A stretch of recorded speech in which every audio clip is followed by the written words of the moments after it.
Abrimos la palabra del Señor en la primera carta a los Corintios para leer 2 versículos ahí, en el capítulo 5, primera carta a los Corintios y el capítulo 5, y vamos a leer los versículos 7 y 8. Esta tarde me gustaría hablar sobre un tema que yo creo que es muy importante en la vida cristiana y que ha estado en mi corazón en los últimos meses, y espero que podamos comprenderlo y que venga del Espíritu del Señor para cada uno de nosotros, porque creo que es algo muy importante.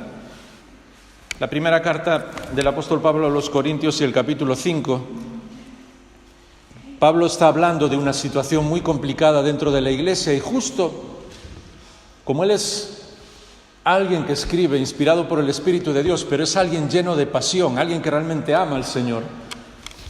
Y todos los escritores en la Biblia, aunque el Espíritu de Dios les inspira, pues Dios como que conoce cómo es su carácter y deja que escriban con su propio carácter. ¿Me entendéis? Es el Espíritu, es inspirado 100%, pero cada uno con su propio carácter. Y Pablo es un adorador, una persona que está apasionada por el Señor, que perseguía a la iglesia, nunca lo olvidéis, que había llevado a gente incluso a la muerte por seguir al Señor, y de repente el Señor se le aparece, transforma su vida por completo, y él no puede ser una persona normal, no puede seguir al Señor de una manera fría, sino que se da cuenta de lo que es trascendental en la vida.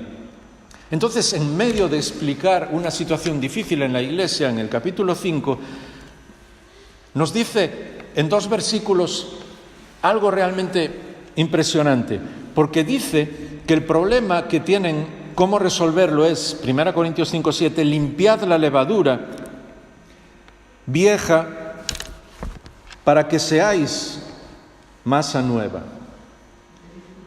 así como lo sois sin levadura, porque aun Cristo vuestra Pascua ha sido sacrificado. Es decir, habla de que todo proceso de renovación, de limpieza, de cosas que van a cambiar en nuestra vida, la clave es que el Señor Jesús fue sacrificado, que Él fue a la cruz.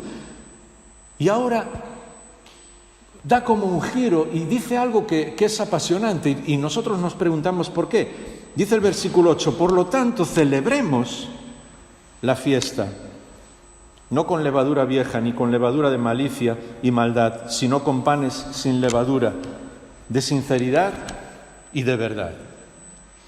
Así que a mí me impresiona que está explicando de una manera muy sencilla que de la misma manera que antes había sacrificios para que nosotros pudiéramos ser aceptados delante de Dios, pues ahora hay uno definitivo, que es el que el Señor Jesús llevó a cabo en la cruz, porque fue Él el que se ofreció voluntariamente por amor del Padre de cada uno de nosotros, y Él va voluntariamente a la cruz. Y entonces uno hubiera imaginado, bueno, pues que Dios se haga hombre. Claro, nosotros lo hemos escuchado centenares de veces a lo largo de nuestra vida, pero haced un esfuerzo por pensar que es hoy la primera vez que escuchamos este mensaje, que Dios se haga hombre y acepte morir en el lugar de cada uno de nosotros, en el lugar de todas sus criaturas. Pues suena como algo no solamente trascendental, sino muy serio, pero no. Dice, porque Cristo fue sacrificado, celebremos la fiesta. Vamos a vivir de una manera diferente. ¿Qué está pasando entonces? ¿Por qué no vivimos de esa manera? ¿Por qué, como resultado del sacrificio en la cruz del Señor Jesús, como resultado de su muerte, como resultado de su crucifixión, del hecho de que Él se entregara voluntariamente, pues nosotros no vivimos en una fiesta permanente, en la presencia de Dios? No disfrutamos tanto con Él. No somos capaces de comprender que lo que quiere es transformar nuestra vida, que como Padre Celestial, cuando nosotros nos volvemos a Él, lo que quiere es que disfrutemos con Él, como cualquier padre quiere que sus hijos disfruten con Él. Todos los que sois padres aquí comprenderéis que lo que no queremos es que nuestros hijos sean solemnes delante de nosotros, que nos hablen de una manera fría, como lejana, que no, queremos que derramen su corazón, que sean como son ellos, que estén felices con nosotros. Pues eso es lo que Dios espera de nosotros. Entonces, ¿qué está pasando? Muy poco tiempo después, Pablo tiene que escribir una carta cuando incluso él está encarcelado, la carta a los Filipenses, y nos enseña la clave de lo que está sucediendo. Y por esto creo que es muy importante que volvamos a pensar en la cruz, pero de una manera diferente. Y espero que sea del Señor y que me ayudéis también a ver las cosas tal como Dios las ve, porque esa es la clave. En la carta a los Filipenses y el capítulo 3, y en el versículo 18, Filipenses 3, 18, Pablo está hablando de una situación y dice: muchos, 3:18, andan como os he dicho muchas veces, y fijaos ahora Pablo lo que describe, y ahora os lo digo aún llorando, que son enemigos de la cruz de Cristo, cuyo fin es perdición, cuyo Dios es su apetito y cuya gloria está en su vergüenza, los cuales piensan solo en las cosas terrenales. Porque nuestra ciudadanía está en los cielos, de donde también esperamos ansiosamente al Salvador, el Señor Jesucristo. Así que está hablando de la cruz, pero está hablando también de que el Señor Jesús va a volver. ¿Cuál es el problema? ¿Qué es lo que está pasando?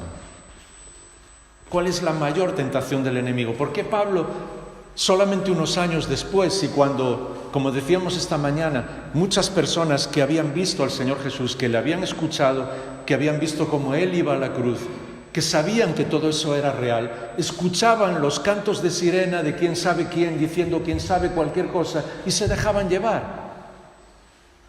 Pues porque el enemigo es muy astuto. Nuestro enemigo es muy astuto. Y él siempre lo que quiere lograr es que desconfiemos de lo que Dios nos dice. La Biblia nos dice que Él es el padre de mentira. Pero como es el padre de mentira, juega siempre de la manera que Él quiere. Cuando le conviene decir una mentira, la dice. Cuando quiere algo de mentira y algo de verdad, lo dice. Cuando quiere decir la verdad, lo dice, porque así sabe que está ganándonos. Sabe que nos está engañando, entonces siempre pone un poco de desconfianza. ¿Os acordáis la tentación? Él le dice a Eva: con que Dios os ha dicho que no comáis de ningún árbol en el huerto. No era cierto, pero sí era verdad. Dios le había dicho que no comieran de un único árbol. Todos los demás era para ellos, pero así somos los seres humanos. Lo tenemos todo, pero como nos digan algo que no, aunque solo sea una cosa, un minuto, ya vamos a por eso. Porque somos así. Nuestra naturaleza pecaminosa nos delata. Y entonces Él siempre quiere que desconfiemos, con que Dios os ha dicho. Así que Pablo se da cuenta de que hay enemigos de la cruz, y esa es la razón por la que las personas no celebran la fiesta. Es decir, ¿por qué las personas que aman al Señor incluso no son capaces de disfrutar con el Señor? No son capaces de vivir con Él, no son capaces de vivir una vida cristiana diferente. ¿Por qué siempre estamos atrapados en muchas cosas de este mundo? Y Él les dice: vuestra ciudadanía está en los cielos, tenéis que pensar en otras cosas, vivir de otra manera. Pero ¿cuál es el problema? Que el enemigo muchas veces incluso nos usa a nosotros mismos para ser enemigos de la cruz de Cristo. Y claro, Él no usa una situación que nosotros digamos: no, eso no puede ser, eso es mentira. Porque sabe que no va a vencernos así. Así que solo 3 o 4 detalles en esta tarde en cuanto a situaciones que Él usa para que nosotros no disfrutemos, y eso sí que suena raro, pero es así, disfrutar de lo que el Señor Jesús hizo en la cruz por cada uno de nosotros. Yo no sabía las canciones que Rubén iba a escoger, es más, incluso a veces cuando voy a alguna iglesia, esto es solo un paréntesis, y me dicen: dinos de qué vas a predicar para escoger las canciones, yo les digo: no voy a decir, el Espíritu te dirá las canciones que tienes que escoger. Porque a lo mejor soy yo el que tengo que cambiar y no vosotros. Pero Él escogió una canción que habla de que da gozo, que la cruz de Cristo. ¿Cómo puede ser que el lugar donde nuestro Salvador, la persona que más amamos, entrega su vida y muere por nosotros, sea la fuente de nuestra felicidad, sea la fuente de nuestro gozo. Pues queridos hermanos, queridas hermanas, si perdemos eso, no somos capaces de celebrar la fiesta, no somos capaces de vivir en la presencia de Dios disfrutando.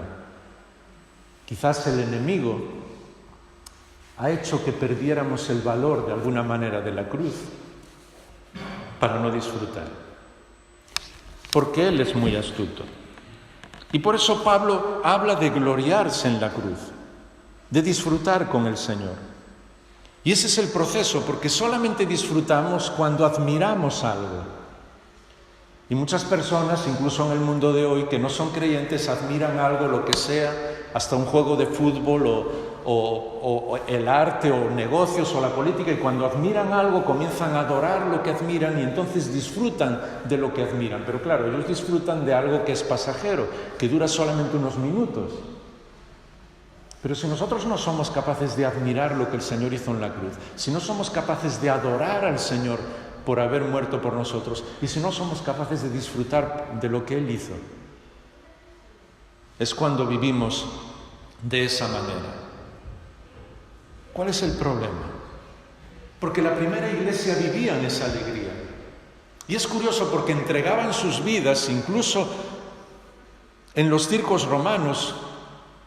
Ser creyente en el primer siglo significaba que podías morir en cualquier momento, que cualquiera te podía delatar, que podías ir a un circo romano, que podían usarte como antorcha, como Nerón hacía, y quemar tu cuerpo. Pero a ellos no les importaba. Y el Evangelio llegó a todo el Imperio Romano porque ellos habían comprendido que su ciudadanía era de los cielos. ¿Por qué? Porque se gozaban en lo que había sido la clave en la historia de todo el Imperio Romano y la clave en la historia de la humanidad. Dios mismo hecho hombre, muriendo en una cruz por cada uno de nosotros. Y ellos vivían no solamente de saber que Él había entregado su vida en la cruz, sino también de su resurrección, como vamos a ver solamente en unos minutos. Y cuando puedes pasear por lugares como son las catacumbas debajo de Roma, más de 60 kilómetros por debajo de la ciudad donde ellos se escondían, es curioso porque amaban profundamente la cruz, porque sabían que su Salvador había entregado su vida en la cruz. Pero en esos 60 kilómetros no encuentras ni una sola vez una señal de una cruz. Todas son señales de vida, porque ellos sabían que su Salvador sí había entregado su vida en la cruz, pero estaba vivo. Había resucitado y iba a volver otra vez por ellos. Entonces habían comprendido lo que es la dimensión verdadera de la cruz. Y muchas veces nosotros nos dejamos llevar y no nos damos cuenta de que esa vida que brota de la muerte del crucificado y de su resurrección es lo que transforma nuestra vida. Por eso hablábamos esta mañana, y no tenemos que olvidar nunca ni dejar de volver a la palabra de Dios y pedirle al Señor que nos ayude en nuestro corazón para seguir emocionándonos con lo que el Señor hizo por nosotros. Porque no se trata solo de conocerlo en nuestra mente, sino de vivirlo. De saber que el Creador del universo entrega su vida voluntariamente por nosotros, que no merecíamos nada, absolutamente nada, pero Él lo hizo por amor a nosotros. Fijaos, solamente al principio de la primera carta a los Corintios encontramos 3 o 4 enemigos, por decir de alguna manera, de la cruz. ¿Cómo podemos, a veces sin darnos cuenta, dejarnos llevar y no comprender lo que el Señor está diciéndonos a cada uno de nosotros? Y primera carta a los Corintios, el capítulo 1 y el versículo 18, Pablo comienza de una manera muy directa. Primera Corintios 1, 18, porque la palabra de la cruz, fíjate, es locura, necedad, pero parece que entendemos mejor locura, ¿verdad? Locura para los que se pierden, pero para nosotros los salvos es poder de Dios. Porque está escrito, destruiré la sabiduría de los sabios y el entendimiento de los inteligentes desecharé. Y dice el versículo 21, porque ya que en la sabiduría de Dios el mundo no conoció a Dios por medio de su sabiduría, agradó a Dios mediante la locura de la predicación, salvar a todos los que creen. Porque en verdad, ahora fíjate, los judíos, es decir, las personas religiosas, y eso va para cualquier persona religiosa en todo el mundo, en todas las épocas, ¿qué buscan? Piden señales, piden ver cosas de Dios para creer. Y los griegos, es decir, los que no son religiosos, los que son agnósticos, los que son ateos, las personas que quieren ser convencidos de que Dios existe, piden sabiduría. Pero nosotros, versículo 23, predicamos a Cristo crucificado, piedra de tropiezo para los judíos y locura para los gentiles. ¿Por qué? Porque la cruz es incomprensible. Primer enemigo de la cruz de Cristo, intentar comprender lo incomprensible. Porque primero un religioso no lo puede comprender. Todas las personas religiosas por sí mismas quieren llegar a Dios, quieren hacer algo para llegar a Dios. Eso lo tenemos todos dentro de nosotros. Todos, incluso los que no creen en Dios. Todos queremos aparentar, hacer cosas, hacer algo bueno para ganar cosas. Porque eso es el orgullo del ser humano. Yo gano esto, ¿me entendéis? Yo hago esto sencillamente porque me porto bien y entonces esto lo gano, aunque sea muy poquita cosa. Ya desde niños vivimos así. Nuestra naturaleza nos delata. Entonces, cuando somos religiosos, que Dios mismo, el Creador, se haga hombre, muera en el lugar de los enemigos suyos, es una locura. Nadie puede comprender eso. ¿Me seguís? Nadie puede creer que Dios va a morir por amor a sus enemigos. ¿Lo harías tú? ¿Morirías por amor a un enemigo? ¿Enviarías a alguien de tu familia muy querido por amor a un enemigo? No, ninguno de nosotros lo haríamos, porque eso es una locura. Y el Espíritu de Dios, por medio de Pablo, lo explica perfectamente. Esa es la locura de la cruz, algo que nadie habría imaginado de parte de Dios. Y lo mismo las personas que no creen en Dios piensan que es una locura. Uno de los ateos más famosos en el siglo XX, Richard Dawkins, se hizo famoso vendiendo millones de libros en todo el mundo hablando en contra de Dios. Es curioso porque mucha gente atea gana muchísimo dinero hablando en contra de Dios. Yo digo, si no creen en Dios, pues déjalo tranquilo, no digas nada de Él. Pero no, ellos siguen y siguen y siguen. ¿Por qué? Porque saben que Él está ahí, por más que quieran hablar en contra de Él. ¿Me seguís? Y en uno de sus libros dice, ¿cómo creer en un Dios que envía la muerte a su propio Hijo? Y Él mismo dice, eso es una locura. A mí me da la impresión de que cuando las personas piensan que eso es una locura, es porque nunca han amado a nadie. Porque cuando amas, realmente haces locuras.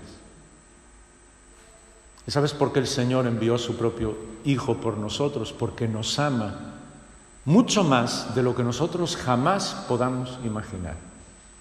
Mucho más. Y muchas veces no somos capaces de disfrutar de todo lo que Dios ofrece, de todo lo que Dios hace en nuestra vida, porque no comprendemos que Él nos ame tanto. Yo no lo comprendo. Y por más que miro a mí mismo y por más que miramos a nosotros mismos, decimos, ¿por qué me sigue amando? Pero el amor de Dios no tiene razón. Él ama de una manera incondicional. Y por eso las personas creen que es una locura, porque no pueden comprenderlo. ¿Qué se le perdió a Dios con nosotros? Si me perdonáis esta frase tan tonta. Con miles, millones de criaturas, que Él puede hacer las que quiera, o podría destruirnos si quisiera, y no tiene que dar razón a nadie. Pero Él no. Él prefiere entregarlo todo, darse por completo, antes de perdernos a nosotros. El amor de Dios es impresionante. Y si no somos capaces de comprenderlo, es porque algún enemigo de la cruz se ha metido en nuestro corazón y hemos dejado de admirarle. ¿Me seguís? Hemos dejado de admirar la grandiosidad de lo que Dios hizo por nosotros. Lo que Dios hace es amar de una manera incondicional. Y es una manera que no tiene lógica. No puedes explicarlo. Pero en cualquier situación de nuestra vida, cuando nosotros descansamos en el Señor, cuando le escuchamos a Él, cuando nos damos cuenta de su amor, vivimos felices. Ya pueden venir las circunstancias que sea, ya se puede caer el mundo en pedazos. Nosotros sabemos que el Creador nos ama de una manera incondicional y verdad que eso nos tranquiliza, nos llena de paz. Y por eso Pablo, cuando le escribe a los romanos, explica ese argumento, otra vez inspirado por el Espíritu de Dios, pero dice: vamos a ver, estáis preocupados, estáis en una situación difícil, ya sé que muchos estáis entregando vuestra vida, ya sé que hay enfermedades, ya sé que hay dolor, ya sé que hay situaciones que no comprendéis, pero quien nos dio a su propio Hijo, ¿cómo no nos va a dar todas las demás cosas? ¿Os acordáis? ¿Cómo no nos va a dar las demás cosas? El que entregó a su propio Hijo. Así que tenemos que volver a comprender, dicho de una manera así, intentar comprender la locura del amor de Dios para que nuestro corazón celebre la fiesta, se sienta abrazado por el Señor. Y eso por parte de los que no creen, pero por parte de los religiosos el argumento es el mismo. ¿Por qué ellos le quitan valor a la cruz de Cristo? Porque no quieren, esta vez no comprenderlo. Lo que no quieren es que Dios haga eso. Porque la cruz de Cristo quita absolutamente cualquier cosa que yo pueda hacer. ¿Os acordáis quiénes llevaron a la cruz del Señor? El Sanedrín, los principales sacerdotes, los principales religiosos, los dos sumos sacerdotes, los maestros de la ley, todos los que conocían perfectamente todo lo que era la palabra de Dios y los que le enseñaban al pueblo. Pero ¿cuál era el problema? Que Dios se salió, por decirlo de alguna manera, de sus casillas. Ellos decían: no, Dios tiene que hacer esto porque nosotros lo decimos. Y no. Dios dijo: ¿sabes cómo voy a ganar a las personas? Enviando a mi propio Hijo para que pague lo que ellos tenían que haber pagado. Porque si no, no hay otra manera. No es que alguna persona pueda llegar a veces a la presencia de Dios porque es muy bueno o porque es lo suficientemente religioso, porque dedica toda su vida a servir al Señor. No, no hay otra manera. Solo un ser perfecto como Él, entregando su vida, podía regalar una salvación perfecta a cada uno de nosotros. Y por eso el Señor lo hizo. Pero recuerda, querido hermano, querida hermana, que no lo hizo porque esa fuera la única solución. Incluso a veces lo cantamos y está bien, era la única solución, pero Él no lo hizo por eso, lo hizo porque esa única solución Él amaba que fuera así. Y es como diciendo: pues hay que morir por ellos, pues ningún problema, mi amor es más grande que todo lo que tenga que sufrir por ellos. Piénsalo la próxima vez que haya algo en tu vida que no esté bien, que estés temblando por alguna situación, como hablamos esta mañana, que estés llorando por lo que sea. El amor de mi Padre Celestial por mí es mucho más grande que ninguna cosa. Y solamente con intentar comprender eso, hemos vencido a ese enemigo de querer explicar la cruz de Cristo. Pero un poquito más adelante, porque el tiempo se nos va, llegamos al segundo enemigo. Sigue Pablo hablando en la primera carta a los Corintios y el capítulo 1, y esta vez en el versículo 28 dice: lo vil y despreciado del mundo ha escogido Dios, lo que no es, para anular lo que es. Y entonces dice el versículo 29 una frase que parece que hace aquí esta frase en medio, pero es clave para entender el segundo enemigo: que nadie se jacte delante de Dios, que nadie se vuelva orgulloso delante de Dios. ¿Cuál es el segundo enemigo? Y aquí el enemigo nuestro, el diablo, es muy astuto, porque esto puede entrar dentro de nosotros de una manera casi sin darnos cuenta, y es creer que sí, somos salvos por la cruz de Cristo, somos salvos porque Él entregó su vida por mí, porque Él lo dio todo por mí, y para mí era imposible, pero como si yo pudiera hacer algo. Y decimos: no, Él ha hecho 1.000.000 y yo solo el 0,000.01, aunque solo sea el punto 1. Estoy poniendo en mí mismo una responsabilidad que no es cierta. ninguno de nosotros puede hacer nada para ganar la cruz de Cristo. Es un regalo de Él. Lo hizo por cada uno de nosotros, por todos nosotros. Que nadie se jacte. Es curioso porque esta es una de las razones por las que incluso algunas palabras en el Nuevo Testamento llegan a tener valor como palabras mismas por ser de la palabra de Dios. La palabra evangelio era una palabra que se usaba en los tiempos de los griegos, que significaba literalmente buenas noticias. Entonces, cuando alguien anunciaba algo que tenía, había alguien nuevo en la familia o que tenía un trabajo nuevo, lo que fuera, pues hablaba de las buenas noticias.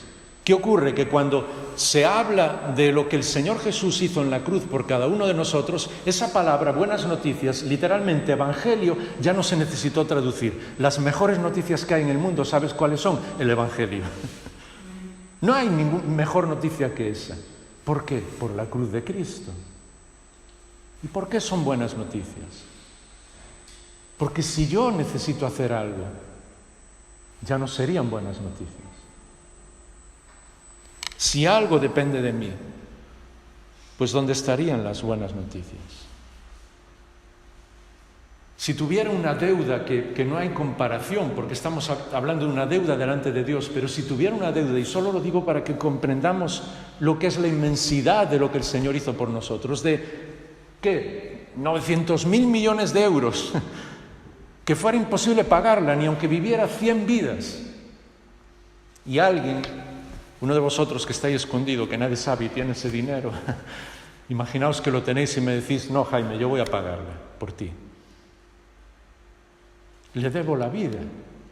Pero imagínate que yo le diga, no, pero mira, voy a intentar devolverte poco a poco. ¿Devolver qué? No puedes hacer nada, es un regalo. Yo le he pagado todo por ti. Y mucho más lo que es nuestra relación con el Señor. Por eso, a veces cuando no entendemos el Evangelio, esas noticias impresionantes de que el Señor vaya a la cruz en mi lugar personal, no comprendemos cuando el Señor habla. ¿Os acordáis que Él dice, cuando el Espíritu de Dios venga, convencerá al mundo de pecado, justicia y juicio? ¿Recordáis? Es un texto que sabemos de memoria. Y entonces le dice de pecado, y cuando tú piensas, bueno, va a convencer el mundo de pecado, que es su rebeldía contra Dios, el pecado de las personas es rebelarse contra el Señor, el pecado de las personas es matar, es asesinar, es mentir, es robar. No. Dice, del pecado porque no creen en mí. ¿Has pensado alguna vez en la relación entre dos personas? ¿Qué es lo que rompe esa relación? Imaginaos que cualquiera de vosotros, y yo espero que sí, sois muy buenos amigos míos. Y os digo que espero que sí.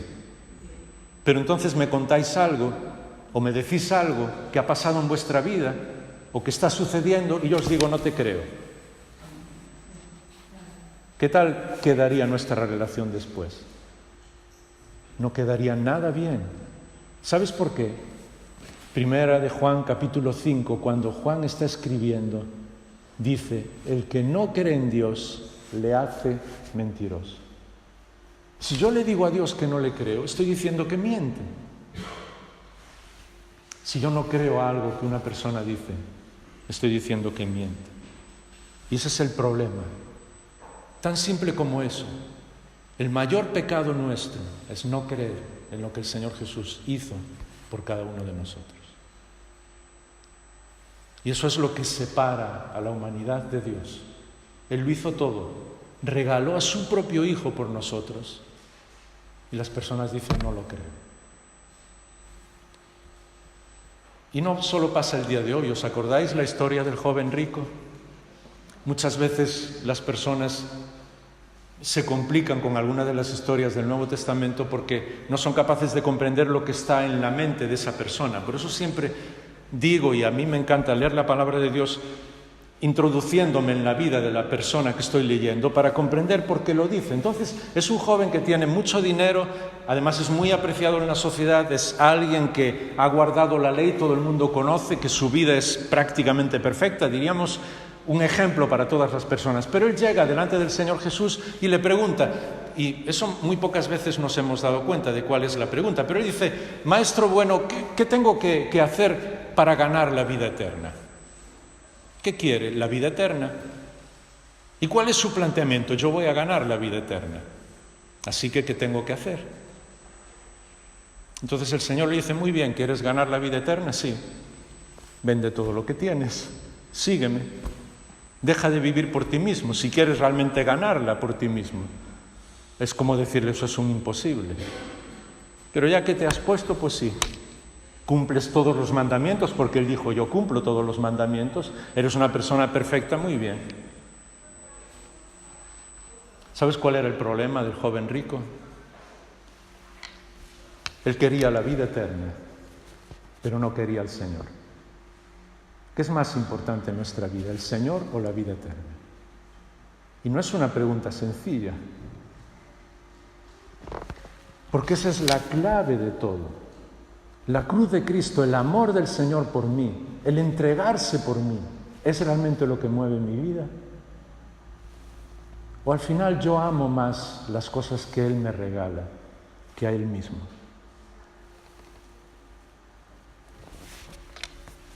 Por eso no puedo añadir nada, por eso es un regalo, por eso solamente puedo disfrutar de la cruz del Señor.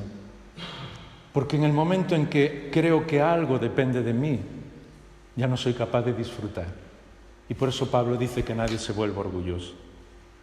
Y sé que me vais a entender esto y no lo saquéis de contexto, por favor, pero a veces incluso cuando damos nuestro testimonio, está muy bien que hablemos así, pero cuando damos nuestro testimonio y la gente nos pregunta, ¿cómo sabes que vas a vivir en la presencia de Dios, que eres una persona transformada por Él, que vas a estar, que tienes vida eterna? Pues nosotros decimos, pues porque yo creí, yo me arrepentí de mis pecados, yo sigo al Señor, yo soy fiel, Y cada vez que escucho un testimonio de estos pienso, demasiados yos.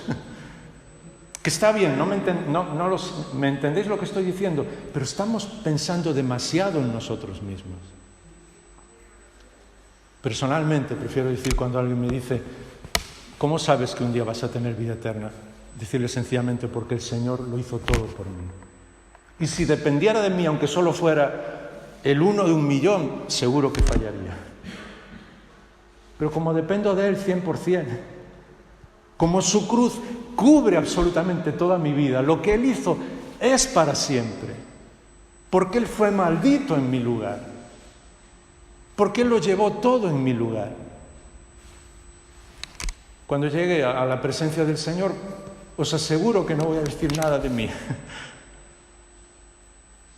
Es más, me sentiré allí pensando cómo es que el Señor me amó tanto y permite que yo esté aquí.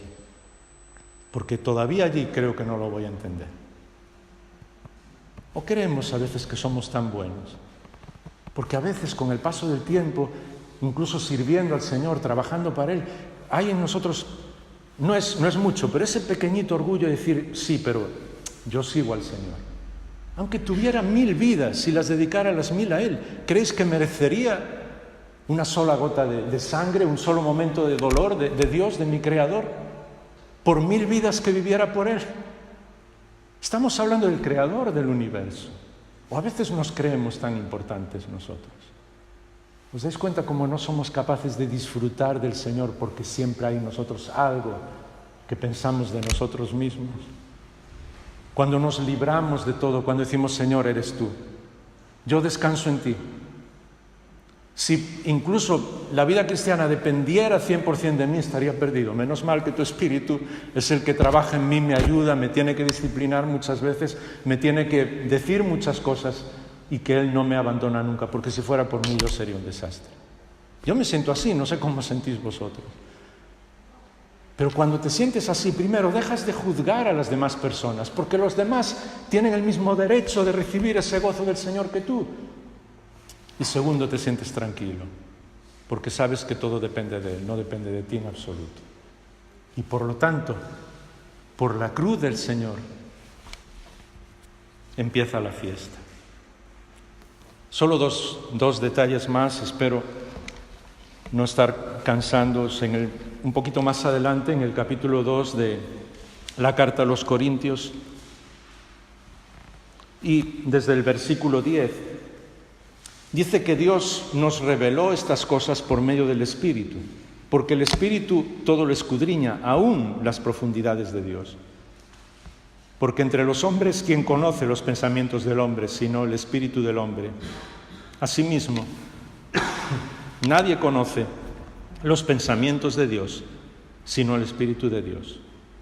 Y nosotros hemos recibido no el espíritu del mundo, sino el Espíritu que viene de Dios, para que conozcamos lo que Dios nos ha dado gratuitamente. Otra vez lo vuelvo a reclamar. ¿Sabes cuál es un enemigo que en los últimos tiempos, incluso a veces cuando nosotros predicamos, se ha deslizado entre nosotros, y a veces cuando la gente habla y yo tiemblo, a veces lo he escuchado? Es pensar y decir que la cruz de Cristo no fue para todo el mundo, es solamente para los salvos.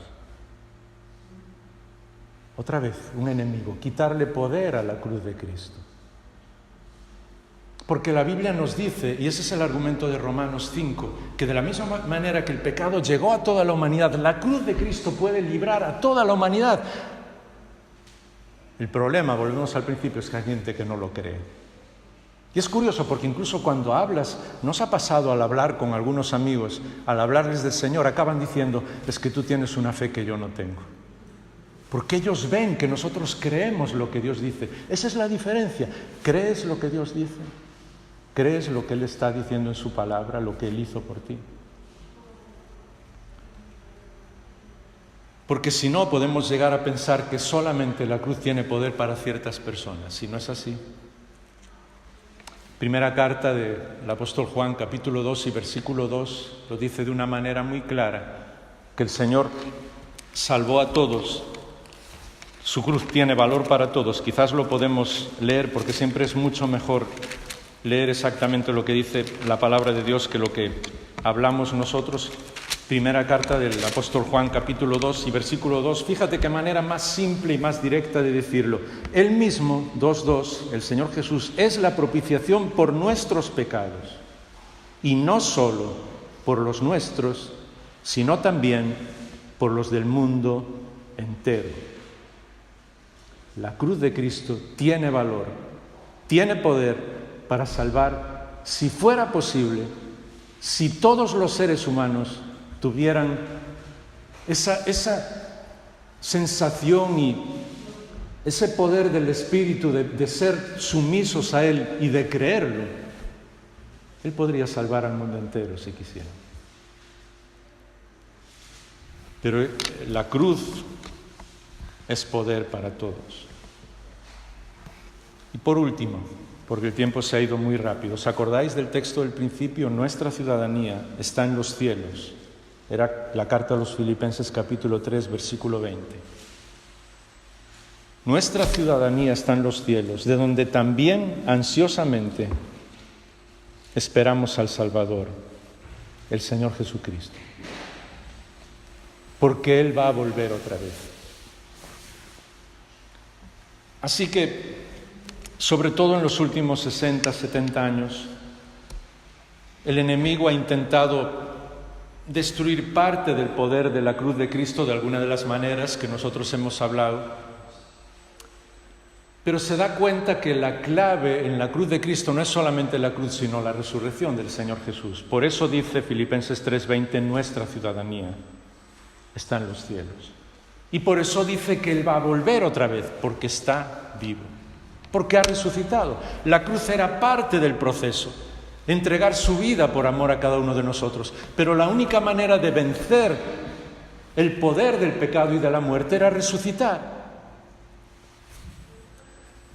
Y por eso también Pablo, escribiendo a los romanos, cuando dice que Él fue crucificado por nuestros pecados, ¿os acordáis? Y dice, y fue resucitado para nuestra justificación, es decir, para que fuéramos declarados justos. ¿Sabéis cuál es el argumento? Porque todo en la Biblia, la palabra de Dios es tan genial y lo explica de una manera tan directa. El Señor murió por nuestros pecados. Pero imagínate que yo tenga que ir delante de un juez y yo soy el culpable de la muerte de alguien, aunque fuera voluntariamente mi culpa.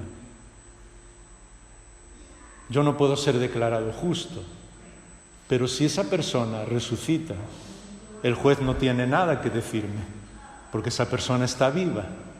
Así que Él fue resucitado para que tú seas declarado justo. Por eso el enemigo no puede decirnos nada. El Señor Jesús fue a la cruz por todos nuestros pecados y resucitó para que el Padre nos declare justos al verle a Él. Y delante de Dios podemos presentarnos indignos como somos, pecadores como somos, con todos nuestros defectos, con todas nuestras faltas, pero Dios dice, no, delante de mí, ellos son justos, sencillamente porque mi Hijo pagó por ellos y resucitó por ellos. Y por eso vivimos de una manera diferente. Y por eso vivimos en una cultura diferente, en la que el perdedor, el que fue a la cruz, es el vencedor. El que un día todas las personas se arrodillarán delante de Él. El que era maldito por ser colgado en un madero, será la persona y es la persona que más bendición da a todo el mundo. Y un día será bendito por los siglos de los siglos. Que todos los ángeles y todos los redimidos, incluso dice que la naturaleza de una manera que no podemos ni imaginar, va a adorarle. Porque Él es bendito por los siglos de los siglos. Que el que dio absolutamente todo por amor y fue considerado como un loco por darlo todo por amor, recibirá todo por amor, porque recibirá el amor incondicional de todos los que le amamos. Todo lo que el mundo no es capaz de comprender, y por eso no pueden disfrutar. Y por eso las personas en el día de hoy, aunque tengan muchas cosas, cada vez tenemos más cosas que nunca. Cada vez vivimos en un mundo más privilegiado que nunca, cosas que ni nuestros abuelos soñaron. Y podemos viajar y podemos vivir bien y podemos hacer cosas absolutamente impresionantes, pero las personas no son felices. ¿Por qué? Porque no pueden disfrutar. ¿Por qué? Porque no saben que la raíz del gozo, de la felicidad, de la fiesta, es una cruz. Es el Señor Jesús entregando su vida por cada uno de nosotros, para que seamos perdonados, para que podamos estar en la presencia del Padre de una manera que no podemos comprender, ni imaginar, ni entender, ni explicarnos. Pero es la locura del amor de Dios por cada uno de nosotros. Y es curioso porque toda la Trinidad, el Dios en tres personas, está involucrado en ese proceso. Y Él no tenía por qué hacerlo, no tenía por qué crearnos, pero quería demostrar todo su amor por cada uno de nosotros. Y el Padre entrega a su Hijo, y el Hijo va a la cruz voluntariamente, porque sabe que es el deseo de su Padre y es el deseo de Él. Y es más, está sufriendo, y la Biblia dice que está alegre, que tiene gozo cuando está en la cruz. ¿Por qué? Porque estaba viéndonos a cada uno de nosotros. Yo no sé por qué, por lo menos al verme a mí. Pero Él sentía gozo al ver a las personas que algún día, con todos nuestros defectos, diríamos, yo lo creo que hiciste eso por mí. Esa es la fuente de mi felicidad. Esa es la fuente de la alegría en mi vida. Y el Espíritu Santo es el nexo de amor que hace que nosotros podamos acercarnos al Padre y al Hijo, y sin Él no podríamos hacerlo. Y sabéis, esa es la razón por la que en estos últimos meses, y perdonadme, espero que os haya ayudado y que seamos capaces de entrar otra vez en ese gozo del Señor, de disfrutar de Él, de ese gozo que viene de una cruz en el que Dios mismo se entrega por toda la humanidad, porque quiere salvarnos a todos. Comprendía, o estoy intentando comprender, aquella poesía que nadie sabe quién la compuso, pero de aquellos que en la Edad Media les llamaban locos, le llamaban los místicos, porque siempre estaban hablando de Dios, y era una época en la que la gente solo buscaba las cosas materiales, como ahora. Y cuando alguien hablaba de Dios, decía, este es un loco, le decían, es un místico.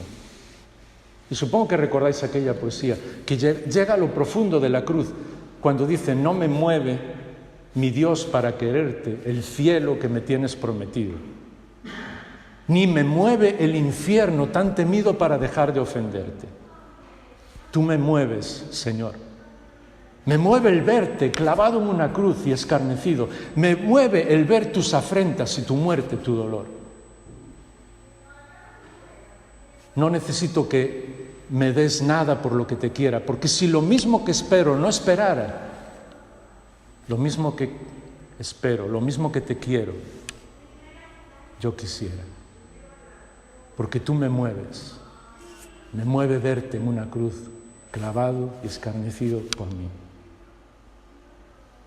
Queridos hermanos, ¿qué deseamos más? ¿Qué es lo más importante en nuestra vida? ¿Nuestro Salvador o la salvación o la vida eterna?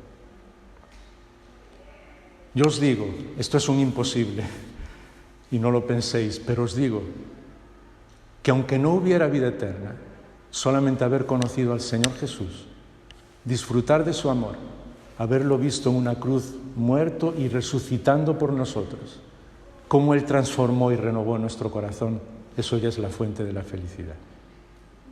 Más que todas las cosas. Y un día, además, como premio, estaremos toda la eternidad con Él.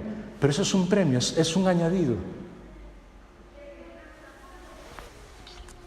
Solamente sabremos disfrutar con el Señor y en esta vida cuando nos demos cuenta que lo más grande en la vida es nuestro Creador, el Señor Jesús, entregando su vida por cada uno de nosotros y amándonos de una manera incondicional y amándonos tal como nunca ni podremos imaginar. Cuando un día lleguemos allí y nos diga, no lo va a decir porque sencillamente nos va a abrazar. Es más, porque incluso cuando somos poco fieles, Él nos disculpa y todo, nos dice, sobre poco has sido fiel, no te preocupes, pero te voy a poner sobre mucho. Ese es nuestro Padre Celestial, imaginaos. Pero cuando lleguemos allí, yo creo que todos sentiremos esa sensación de decir, Señor, yo estoy aquí por ti. Y es más, si hubiera sido por mí, quizás no estaría aquí, porque he metido la pata muchas veces, me he equivocado muchas veces, pero tú seguiste confiando en mí, cuidándome. Y si estoy aquí es por ti. ¿Y sabes qué tanto por ciento tengo en esa obra de la cruz, en esa obra de la salvación? 0,00000, nada más que eso. Y cuando me doy cuenta que es 0%, ¿sabes por qué soy feliz y por qué puedo entrar en la fiesta? Porque nada depende de mí, todo depende de Él. ¿Le creo? Porque esa es la pregunta, ¿le creo a Él? Él me dijo que sí, que es así.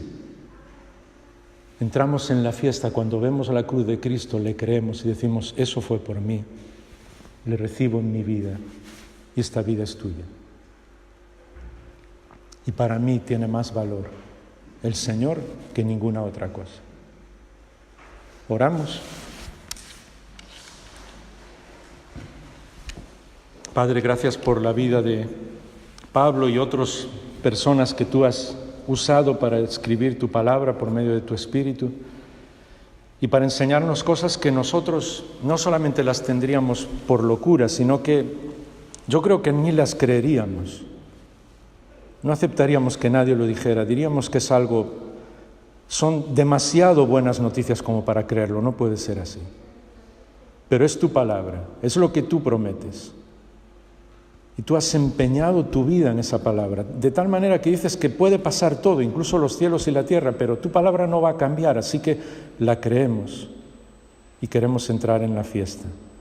Y queremos hablar a todas las personas que nos rodeen para que comprendan lo que es la fuente de esa fiesta, de esa felicidad, del gozo, no solo de la vida eterna, sino de vivir de una manera diferente aquí. Y la fuente es una cruz. Es el Señor Jesús ocupando nuestro lugar y resucitando para que seamos declarados justos. Ayúdanos a hablarle a todas las personas y hacerlo de la única manera que podemos hacerlo, como un mendigo diciéndole a otro mendigo dónde está la comida, dónde está la provisión, dónde están las cosas que pueden transformar la vida. Pero sobre todo, de todo corazón te pedimos que nos ayudes a hacerlo de una manera siempre gozosa, llena de alegría, porque estamos disfrutando de una fiesta que nace de una cruz. Que nadie, nunca, jamás, Señor, ni por asombro, nos desvíe de lo que es la cruz de Cristo y lo que significa para todos nosotros. Lo pedimos en su nombre. Amén.